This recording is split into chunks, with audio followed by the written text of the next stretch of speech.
जिल्हा संघाचे माजी संचालक, जिल्हा बँकेचे माजी अध्यक्ष महेंद्रजी गडकरी, आदरणीय भंडारा कृषी उत्पन्न बाजार समितीचे सभापती विवेक मामा, देव गंगाजी साठवणे, व्यासपीठावर विराजमान धर्मराजी बलावी, जिल्हा बँकेचे संचालक, जिल्हा बँकेचे तृतीय संचालक अभिजित साळवे, जिल्हा बँकेचे माजी संचालक किशोरी पालनपूरकर, जिल्हा दूध संघाचे माजी संचालक नरेंद्र दुर्वे, भंडारा जिल्हा दूध उत्पादक सहकारी संघाच्या संघटनेचे अध्यक्ष तळेकर साहेब, सर्व नवनिर्वाचित संचालक मंडळ,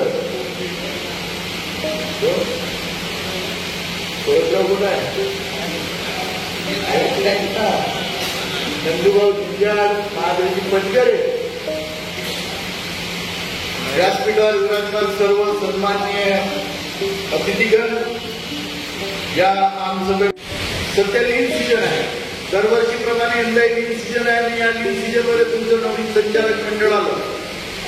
वस्तुस्थिती आहे आता दुधाची उचल कशी करायची त्यावर माझ्यापेक्षा जास्त तुम्हाला समजते. काही खर्चात कटौती करावीच लागेल, कारण ही आमसभा जी असते या आमसभेत काहीतरी उपाययोजना सुचवायची असते. ठराव मंजूर करणे ही गोष्ट जनरल याच्यात होत असते. आम्हाला एक 2-3 गोष्टी तुम्हाला तुमच्या कामात तुम्ही केलेच असाल. एक तर वाहतुकीवर खर्च तुम्हाला कमी करावा लागेल. तुमचा कोणताही संचालक करत असेल की माझ्या मागे 10 लिटरसाठी गाडी पाठवा, पण तुम्हाला कठोर निर्णय त्या ठिकाणी घ्यावे लागतील. कारण आम्ही त्या संचालक मंडळात नाही, संचालक मंडळाच्या दबावपत्राखाली तुम्ही काम जर केला तर येणारा दिवस तुमच्या दूध संघाचा वाईट दिवस राहील. दुसरा, वजनदारीचे जे माणसं जेवढे माणसं कमी करता येईल तेवढे कमी करून त्या ठिकाणी योग्य रीतीनं शिस्तबद्ध पद्धतीनं आपण काम चालवावं अशी मी आमसभेच्या वतीनं विनंती करतो. काही लोक तुम्हाला खात्री बोलत नाही. तुम्ही दूध या ठिकाणी संकलन करीत असताना दर्जेदार दूध घेण्याचा जे तुमची नियमावली आहे त्या नियमावलीनुसार दूध घेतात, चांगली गोष्ट आहे.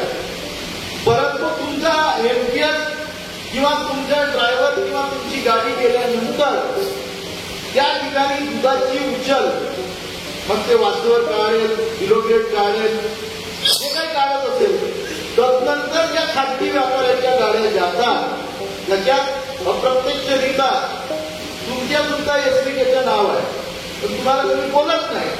तुम्ही एकीकडे या ठिकाणी प्रमुख आहात, मग या ठिकाणी काहीतरी तोडगा काढता येते का याच्यावर तुमच्या संचालक मंडळाने विशेष सभा घेऊन विचार विनिमय करून त्या ठिकाणी जर दर्जेदार दूध तुम्हाला महानंदाला द्यायचं असेल, मदर डेअरीला द्यायचं असेल, मग बाय प्रॉडक्टसाठी तुम्ही जे दूध गोळा करत असाल, मग सायलो सुद्धा तुमच्याकडे आहे, तुम्ही जे सायलो स्वतःकडून दिलेला आहे त्या सायलोमध्ये सुद्धा दूध गोळा करता येते का हे विचार विनिमय करून, म्हणजे 2 प्रकारचे दूध तुम्हाला गोळा करता येतील का.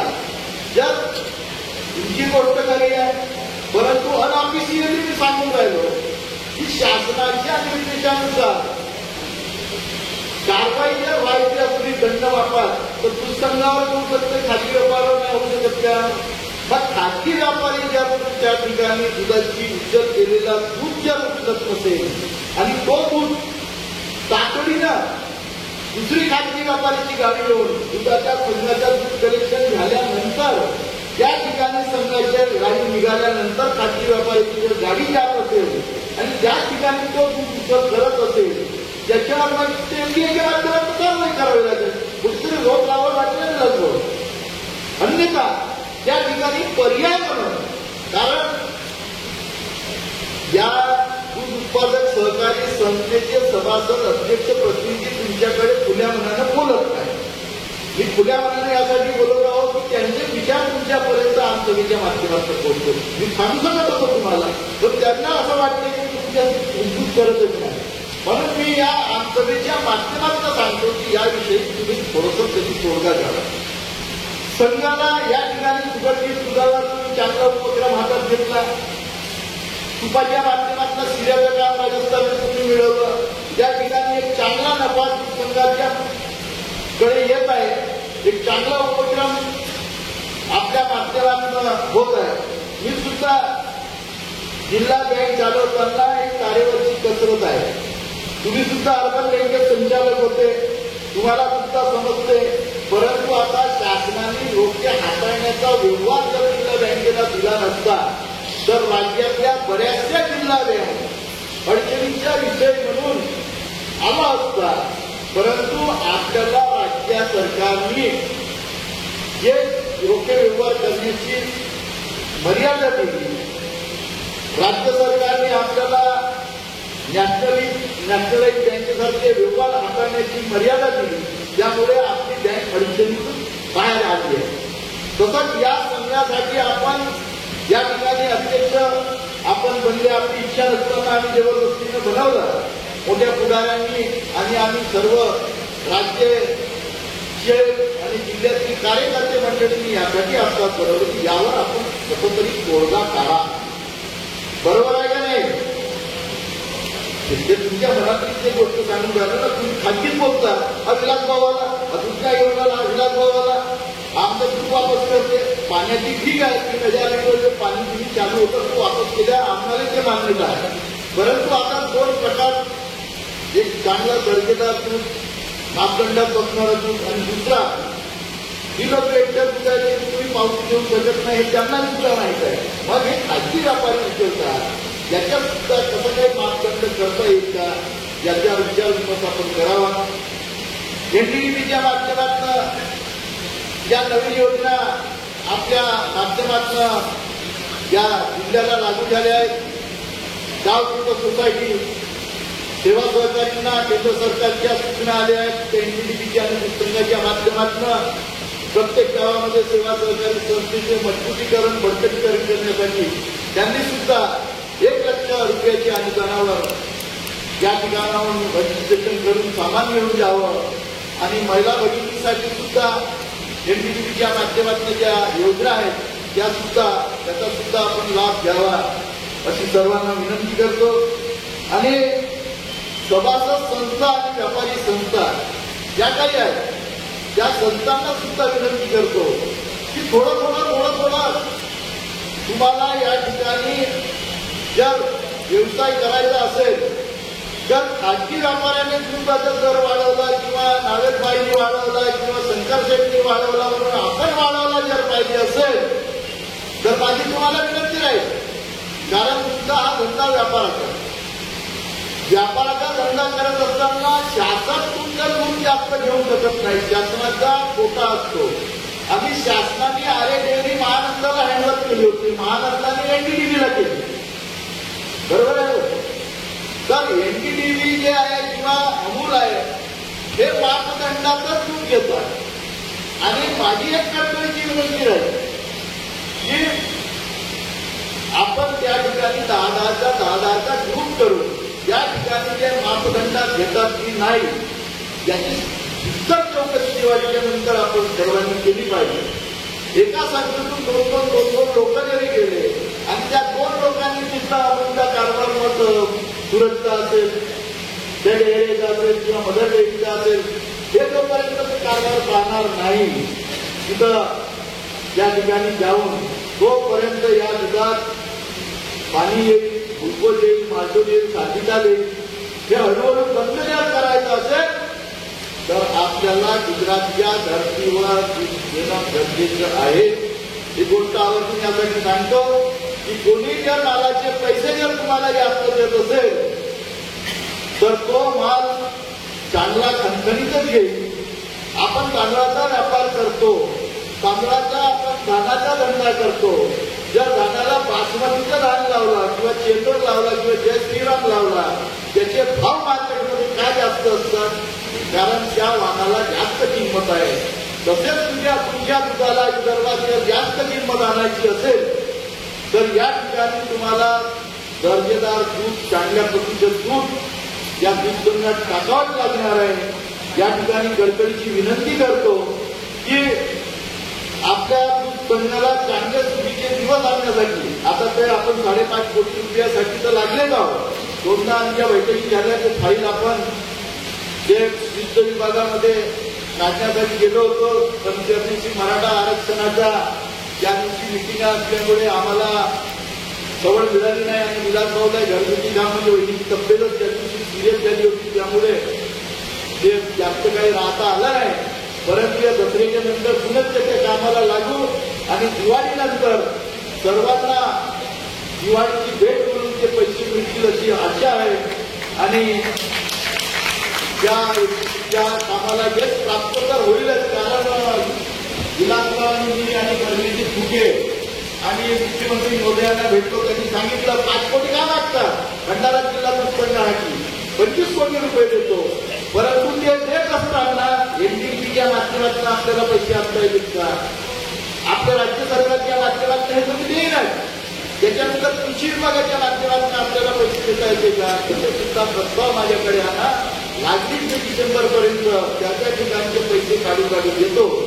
परंतु आपल्याला माहित आहे आपण टीव्हीच्या माध्यमातून इलेक्ट्रॉनिक मीडिया प्रिंट मीडियाच्या माध्यमातून वाचतो की आपले भाऊबंद जे आहेत त्यांच्यावर अवकाश पावसाची अवकृपा मराठवाड्यात आणि खानदेशात आणि पश्चिम महाराष्ट्रात आणि काही विदर्भाच्या भागात झालेली आहे. त्यामुळे थोडसे यावर्षीचा थोडासा बजेट सुद्धा राज्य सरकारचा कोलमडेल असं वाटते. जोपर्यंत केंद्र सरकार एखादी मदत त्यांना करत नाही मोठी मदत तोपर्यंत ते सुद्धा शेतकरी आपले बनवत हे सुद्धा हवालदिल झाले आहेत. त्यांना सुद्धा मदतीचा केंद्र सरकारच्या आणि राज्य सरकारच्या माध्यमातून लागणार आहे. आपल्याकडे सुद्धा खूप पाऊस येत आहे. नानाभाऊ सांगतात की आता आपली धानाची बरीगत नाही आहे. जास्त पाऊस आला तर आणखी आपली सुद्धा फसल येण्याची शक्यता नाकारता येत नाही. त्यामुळे आजच्या या सभेमध्ये सुद्धा आपल्याला ठराव करायचा आहे की भंडारा जिल्ह्यातील अवकाळी पावसाळ्यामुळे शेतकऱ्यांचं बरेच नुकसान झालेलं आहे. त्यामुळे शेतकऱ्यांची कर्जमाफी करण्यात यावी, शेतकऱ्यांना प्रोत्साहनपर पैसे देण्यात यावे अशीच विनंती करतो आणि याच ठिकाणी सांगतो जय हिंद जय सरकार.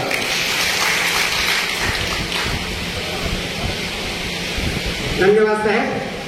यानंतर संचालक अस्तित्वात आलं तेव्हापासून नवीन संचालकांचं काम सुरू झालं. संघाची सर्व परिस्थिती आपल्या सर्वांना माहीत आहे.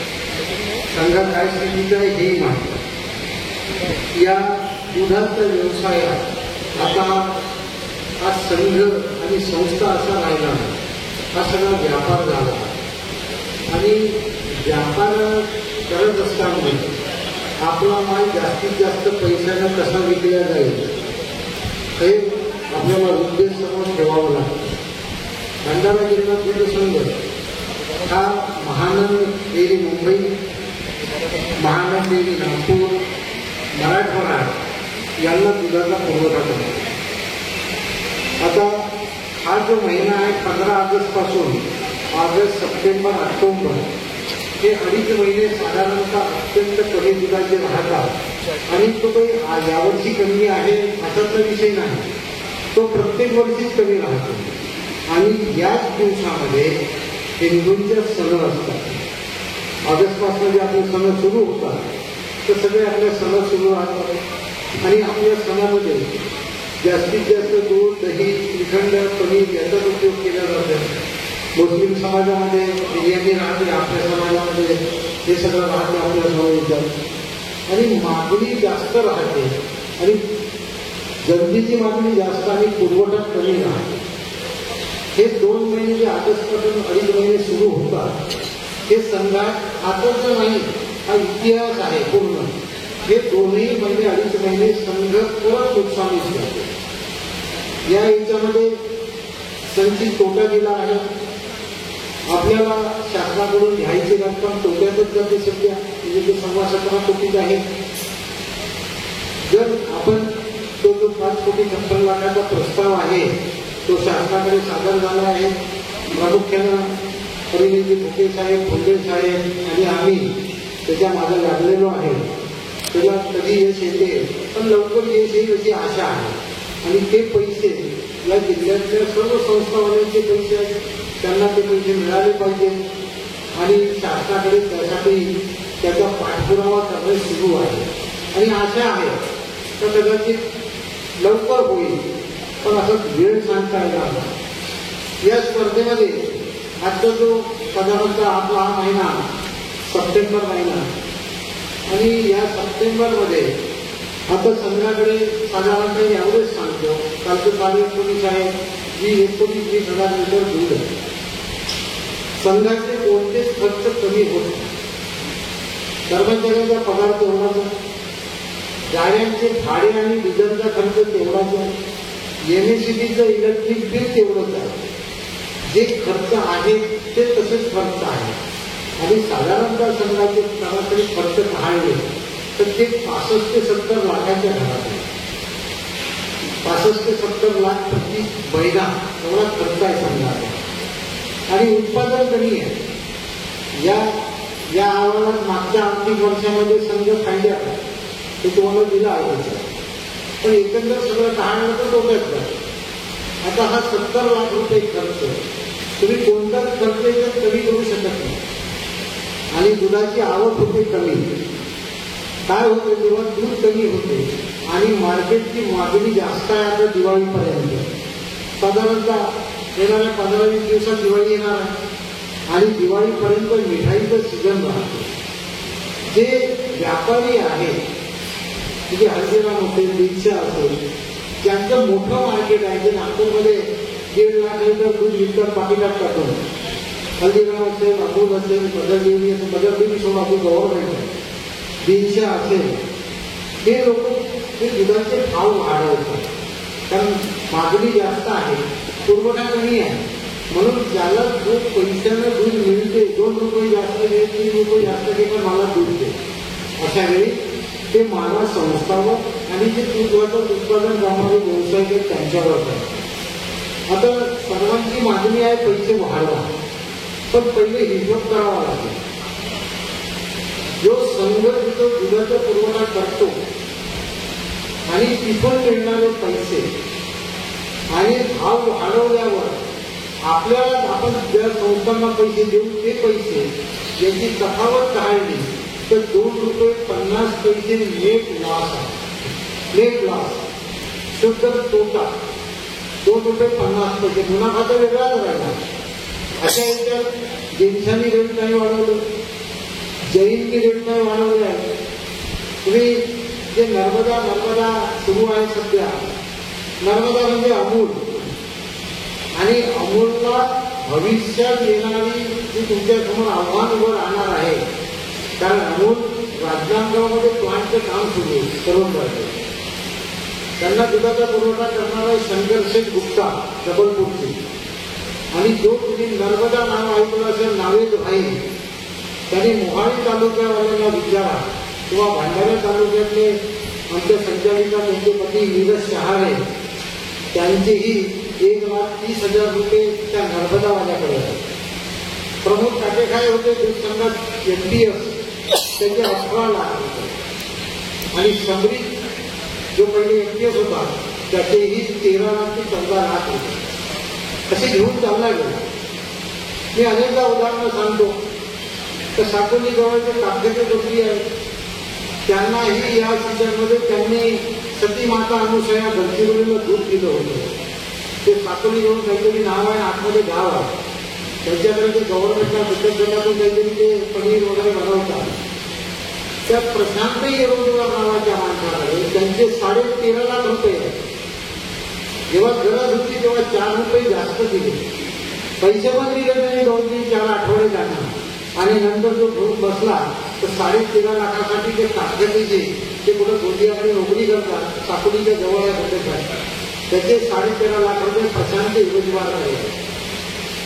नीरज शहारेने त्यांचा BMC नर्मदावाल्याचा त्यांनी जबरदस्ती जाऊन तो BMC जप्त करून त्या 3 लाख रुपयात त्यांच्या BMC विकला, म्हणून नीरज शहारेचे 3 लाख रुपये निघाले. म्हणजे माझं सांगण्याचं तात्पर्य एवढंच आहे तुम्हाला की तुम्ही जे म्हणता हा महिनाभराचा पिरियड आहे आता ऑक्टोबर महिना, तर या ऑक्टोबर महिन्यामध्ये असे आमिष दाखवून भाव वाढवले जाते. पण शेवटच्या क्षणी पैसे जर गेले तर मग तुम्हीच त्याचा विचार करा. संघ जाणार नाही, संघ पडणार नाही. संघ इथं काय काम करणारे इथं आहे, जे नेते मंडळी ते इथं आहे, तुम्ही काय त्याला पकडून आणणार? हा थोडासा विचार केला पाहिजे. आज ठीक आहे ना, तो 2 पैसे जास्त देऊन राहिला, अधिक देऊन राहिला म्हणून त्याच्याकडे गेल्यावर भविष्यात जे आपलं नुकसान होणार आहे याकडे आपण लक्ष दिलं. दुसरी गोष्ट, संघाला एक जोडधंदा मिळालेला आहे. जोडधंदा म्हणजे सुगंधी दूध तर एक आहे, नॅशनल डेअरी डेव्हलपमेंट बोर्डाचा प्रोग्राम आहे. आदिवासी शाळांना भंडारा जिल्हा दूध संघ सुगंधी दुधाचा पुरवठा करतो. आता नागपूरचंही मिळालं. तिथून मिळणारा पैसा आहे, तिथं चांगला पैसा मिळून राहिला आणि म्हणून संघ या मागच्या 8व्या महिन्यात 19 लाखांनी भाज्या आता चालू आहे. त्या तुलनात्मक मागचा जर आपण फक्त 8वा महिना पाहिला 2024चा, तो 30 लाखांना भाज्या होता. म्हणजे हे 2-3 महिने जे आहे हा लॉस होत राहतो. हा लॉस नोव्हेंबरच्या नंतर भरून येईल.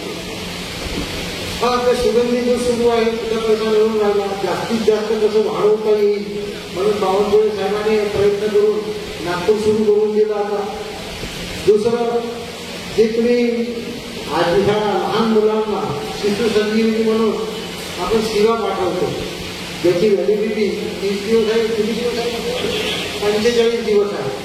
शिशु संजीवनी त्याच्यामध्ये लहान मुलांसाठी मिनरल जसं आपण जनावरांना देतो की नाही, चांगलं सुदृढ राहावे म्हणून, तसे त्या शिशु संजीवनीमध्ये नॅशनल डेअरी डेव्हलपमेंट जे पावडर देते ते पण मिक्स केलं आहे कुपोषणापासून दूर करण्यासाठी.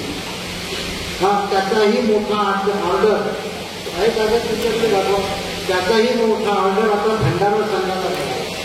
भंडारा संघाला राजस्थानला जयपूरला गेलो, 23 तारखेला तिथल्या मुख्यमंत्र्यांनी उद्घाटन केलं. आपण इथून पाठवलं आणि हा एकमेव प्रकल्प जो यांनी लावून ठेवला आहे आमच्या संचालक मंडळाने, ते करमरांचे आणि ते निलेश शहा जे आहेत एनडीडीबीचे, त्यांनी सगळं प्रकल्प दिला शिरा बनवायचा.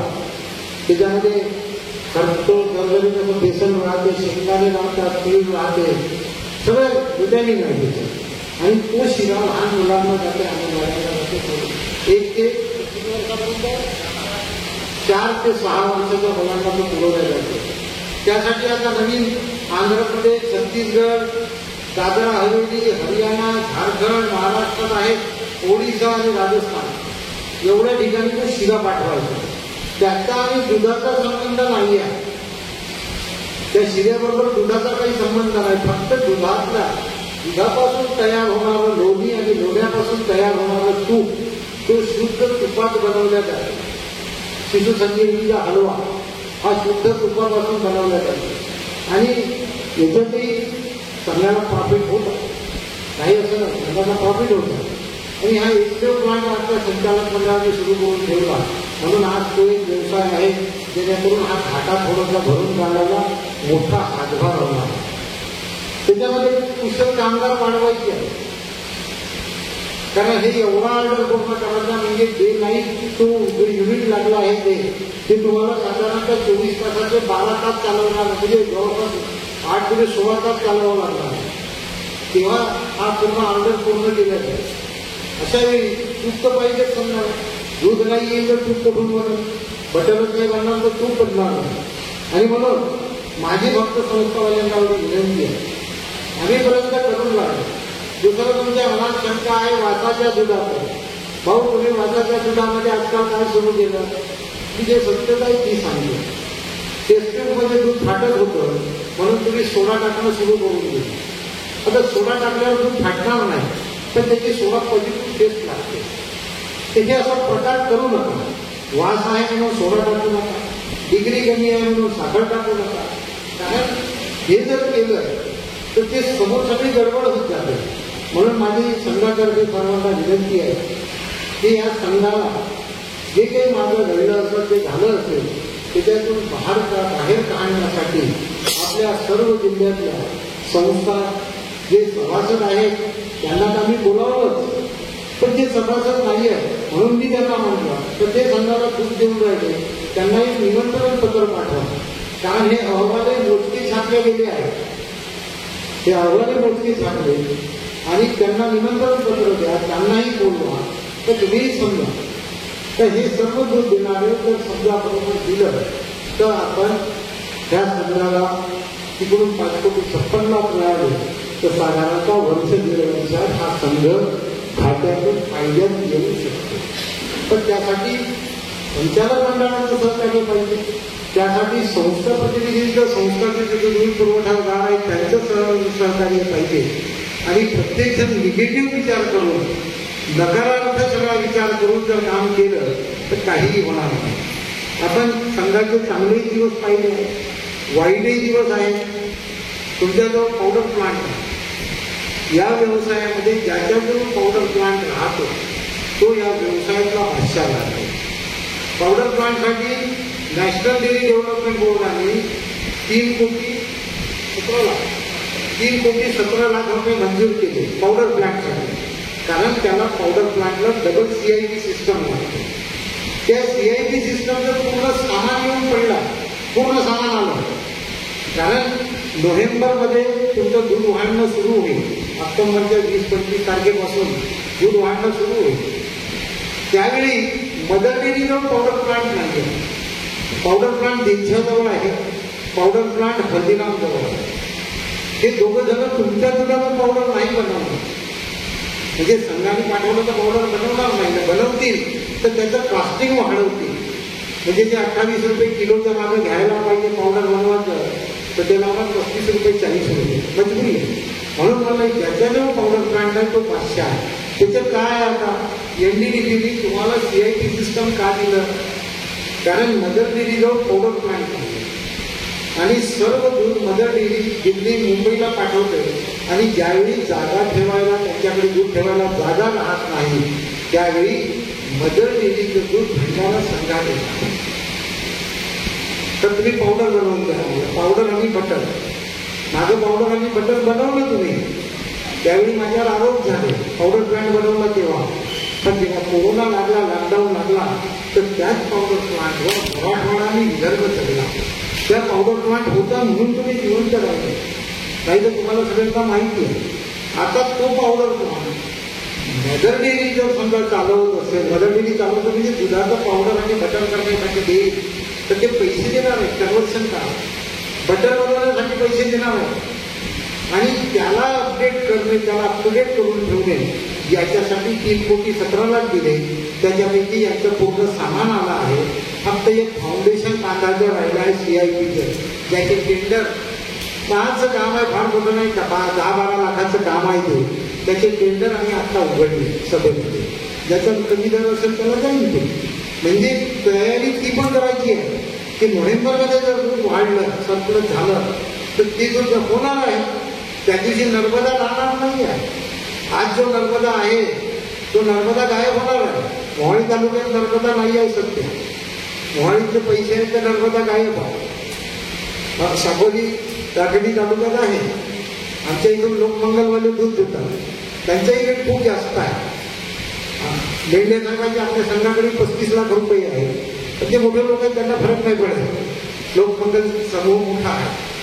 म्हणून माझी एवढी विनंती आहे, मी तुम्हाला आग्रहाची विनंती करतो, एक तर चांगलं दूध द्या, भेसळ करू नका. जेवढं जास्त देता येईल तसं तेवढं द्या. आता ते काही मी आता कोणाची संख्या सांगू शकतो किती लिटर देतात ना काही, ते सर्वांना माहीत आहे कोण किती देते म्हणून.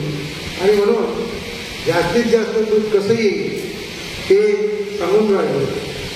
दुसरं सांगतो तुम्हाला, मी संघाच्या कर्मचाऱ्यांना सांगितलं, माझी सभेतही सांगितली, अजून सांगतो, माडगीला असलेला प्लांट बंद होऊन जाईल SBA 6 तारखेपासून. प्रयत्न करा, त्याचं दूध देऊन राहिले ना, आणा त्यांचं दूध. जर ते बंद होऊन राहिलं घेणं, दूध किती आहे 4,000 लिटर, तर आणलं पाहिजे, प्रयत्न केले पाहिजे. तर क्वालिटीच नाही, गुणवत्ता जर राहिली नाही तर प्लांट चालवून करणार का? हे 6-10 लाखाचं नुकसान करून काय करणार? म्हणून माझी तुम्हाला विनंती आहे की सर्व संस्था प्रतिनिधी, सभासद बंधू भगिनी आणि दूध पुरवठा झाला त्यांना विनंती आहे की हा महिनाभराचा फक्त त्रास आहे. ऑक्टोबर महिना लागते आता, सप्टेंबर तर संपला जाता, ऑक्टोबरपर्यंत त्रास आहे. एकदा दिवाळी सुरू झाली का आपला दुधाचं मार्केट घसरणं सुरू झालं, मग कोणी घेत नाही. आणि म्हणून मग त्या दिवशी तुम्ही संध्याकाळीच येणार नाही, तर नर्मदा गायब झालं, मग त्याला जे पाहिजे ते घेते. त्या दिवशी आपण संध्याकाळी या. त्याच्यापेक्षा मी विनंती करतो की आजच संघाकडे थोडंसं दूध वाढवा आणि चांगल्या गुणवत्तेचे दूध द्या, जेणेकरून संघाला 2 पैसे अधिक आपण मधात एक टँकर विकतो, बाहेर एक टँकर जाते आपला खाजगीला, आणि महानंद आणि मदर डेअरीचे रेट परवडत नाही आणि त्यांना दिल्याशिवाय आम्हाला पर्याय नाही आहे. नाही तर ते ह्या सगळे प्रोजेक्ट बंद करून टाकतील. ही अडचण आहे त्याच्यात. महानंदाला दूध देणे म्हणजे अनिल हातेकर साहेब आहेत, मधात यांनी दूध बंद केलं, त्याला मराठवाड्यातले दूध बंद करून टाकलं. मग आम्ही विनंती वगैरे करून त्याला विकायला त्यांनी सुट्टी करावी, आपण विकू शकत होतो. पण ते प्रोजेक्टवर त्याचा परिणाम आला असता. म्हणून इकडे जरी मुनाफा आपल्याला मिळत नसला तरी आपण मधात एक टँकर खाजगी व्यापाऱ्याला देतो आणि त्याच्यातून मिळणारा 2.25 रुपये आणि यांच्या दरात 2.25 रुपयाची तफावत आहे, त्याच्यातून आपण आपलं नुकसान भरपाई करतो. दर आठवड्यात एक टँकर किंवा 10 दिवसात 2 टँकर असे काढत राहतो. हा सगळा ऍडजस्टमेंटचा खेळ होतो. ते सर्व संघात काम करणाऱ्यांना माहिती आहे. आणि म्हणून विनंती करतो मी आपल्याशी मागच्या संचालक मंडळाच्या याच्यातले ठराव आपल्याला पास करायचे आहे, तर त्याआधी मी कोंडे साहेबांना विनंती करेन की आपणही मार्गदर्शन करावं.